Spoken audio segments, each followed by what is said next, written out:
Unlike what the government said here, the cross is not a universal symbol of sacrifice. The cross symbolizes the story of the resurrection of Jesus Christ, a story not shared outside of Christianity. And its display by the government is not like the Ten Commandments or temporary holiday displays.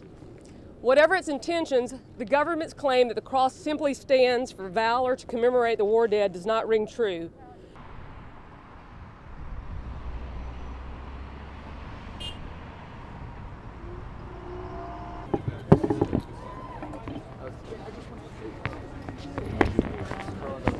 For Christians who think seriously about the events and message that the cross represents, the government's claim is deeply offensive.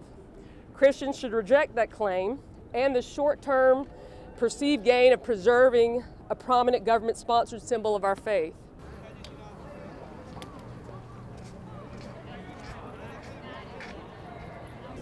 We were really pleased with the discussion in the court today. I think that we made our points clear that we very much support our veterans. We thank our veterans for their service, and we're here to honor all veterans today, not just Christians, but everyone who is not represented by a Latin cross as a war memorial. Step right up to the mic. Yeah, I will. Look at them, don't look at me. My name's Kelly Shackelford. I think today we have a choice of two Americas. An America where we tear down this memorial, which is just the beginning, because the religious cleansing would continue throughout the country with memorials and religious symbols throughout our landscape. You can start with Arlington National Cemetery, where there are two large freestanding crosses there, which would have to come down. And it would go into every community of every state of this country.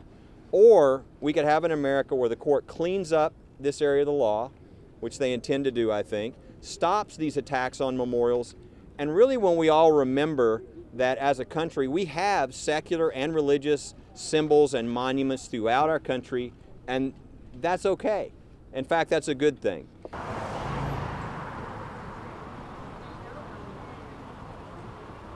I don't think there's any rational basis for forcing this cross to either come down or be sold or moved, other than a naked hostility towards religion, which is not at all the purpose of the Establishment Clause. My uncle, his name is on the cross. Every time I go by that cross, I think of my uncle. And it would be like desecrating a memorial to a fallen veteran.